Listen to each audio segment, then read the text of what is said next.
श्री गणेश दत्त गुरुभ्यो नमः। अज्ञानतिमिरान्धस्य ज्ञानाञ्जनशलाकया चक्षुरुन्मिलितं येन तस्मै श्री गुरुवे नमः।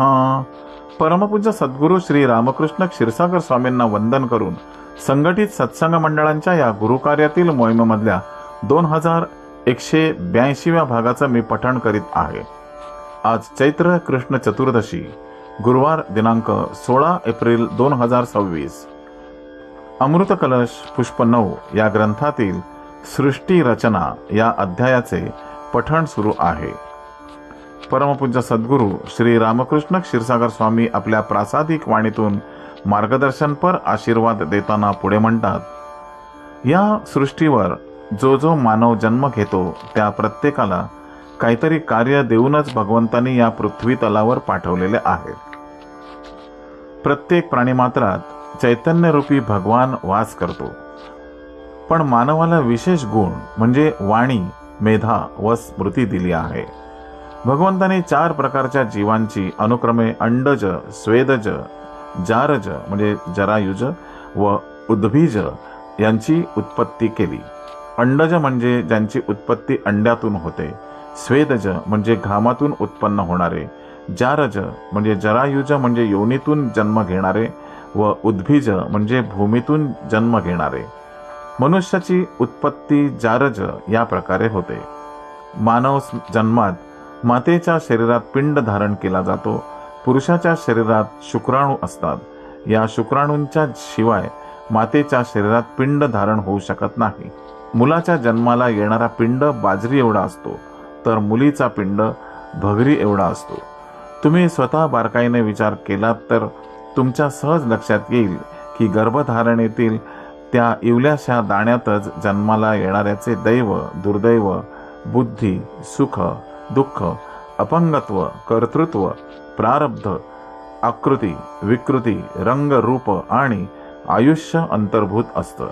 बाकी त्याची शारीरिक व बौद्धिक वाढ मातेच्या गर्भात 9 महिने होत राहते।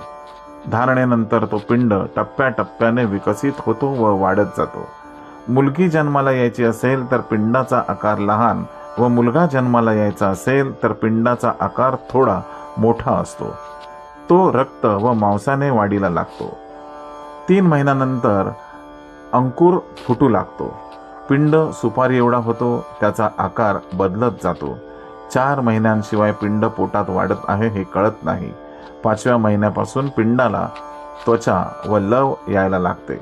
6व्या महिन्यात श्वासोच्छवास सुरू होतो। 7व्या महिन्यात जिव्हा व डोळे येतात। 7व्या महिन्यात आईला निरनिराळे पदार्थ खायची इच्छा होते। तिला शरीर जड वाटू लागते। बाळाचा श्वासोच्छवास सुरू झाल्याने आईला धाप लागते, दम लागतो। पिंडाच्या श्वासोच्छवासाबरोबर बुद्धीचा उद्भव होतो। मेंदू म्हणजे नुसता गोळा नाही, तर ईश्वराने मनुष्याला दिलेली सर्वश्रेष्ठ देणगी आहे।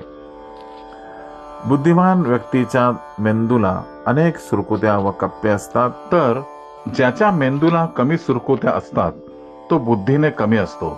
मेंदूचे कार्य सतत चालू असते, त्यावर मनाद्वारे, बुद्धीद्वारे सतत प्रक्रिया चालू राहतात व क्षणाक्षणाला प्रक्रिया बदलतात। म्हणूनच आपल्याला आठवण राहते व स्मृतीत वाढ होत राहते। मेंदूचे प्रक्रिया होण्याचे काम थांबले किंवा मंदावले तर मानवाला स्मृतिभ्रंश होतो। 8व्या महिन्यापासून बाळाचे हातपाय दृढ होतात व 9व्या महिन्यात प्रसूती होते। असे पिंडाचे 9 महिने पोषण होते। प्रत्यक्ष जन्माला आल्यावर याच पिंडातील सुप्त गोष्टी प्रत्यक्ष डोळ्यांनी दिसायला लागतात। हा पिंड एका वेष्टनात वाढत असतो। नाळेद्वारे गर्भ वारेशी जोडलेला असतो। पिंड हलू नये म्हणून नाळेची योजना आहे। या सर्व निसर्गाच्या क्रिया आहेत। त्या इतक्या बांधेसूद असतात की आपल्याला आश्चर्य वाटावे। पिंड पुरुषाचा आहे की स्त्रीचा हे ठरवण्याची एक पद्धत आहे।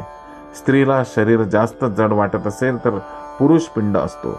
स्त्रीचे शरीर हलके असेल तर तो पिंड स्त्रीचा असतो। पिंड म्हणजे स्थूल देह आहे।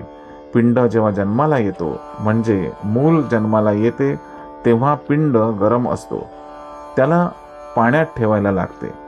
मूल एकदा पाण्यात ठेवल्यावर रडते की प्रसूती करणाऱ्याला हायसे वाटते. त्या बाळाला जन्माला आल्यापासून पाण्याचे ज्ञान असते. ते प्रतिक्रिया व्यक्त करण्यासाठी रडत असते. पिंड जेव्हा उपजतो त्या दिवसाची कुंडली असते.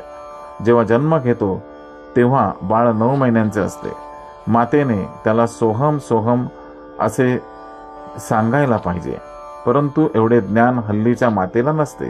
तिला मूल का रडते, हे काय विचारत असते, हे रहस्य माहीत असले पाहिजे. लहान बिंदूतून मुलाचा जन्म होतो हा सृष्टीचा चमत्कार आहे. लहान बीजामधून मोठ्या वृक्षाची निर्मिती होणे हाही चमत्कारच आहे. सुशिक्षित म्हणतात की आम्ही देव वगैरे मानत नाही. आम्ही विचारतो की लहान बिंदूतून मनुष्याची निर्मिती कशी होते. एका दिव्य शक्तीशिवाय हे शक्य नाही.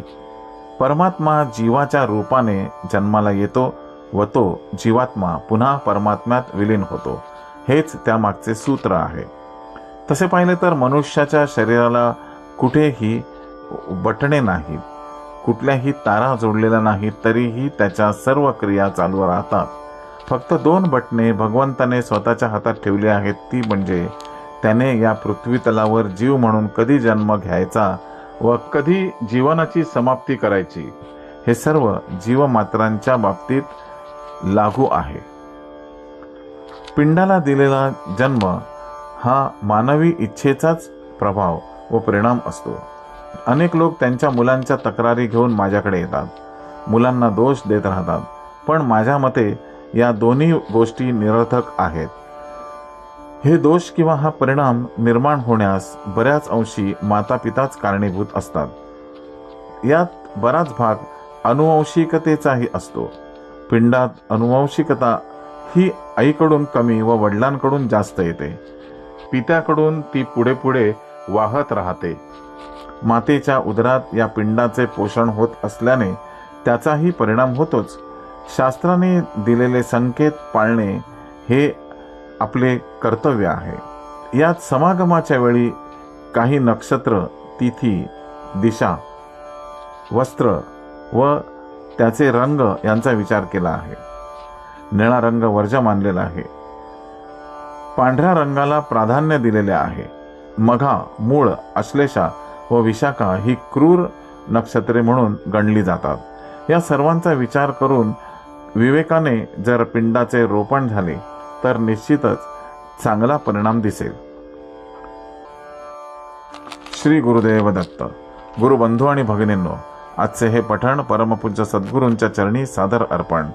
पुढील भागासाठी पुन्हा भेटूया उद्या सकाळी 6 वाजता. श्री गुरुदेव दत्त.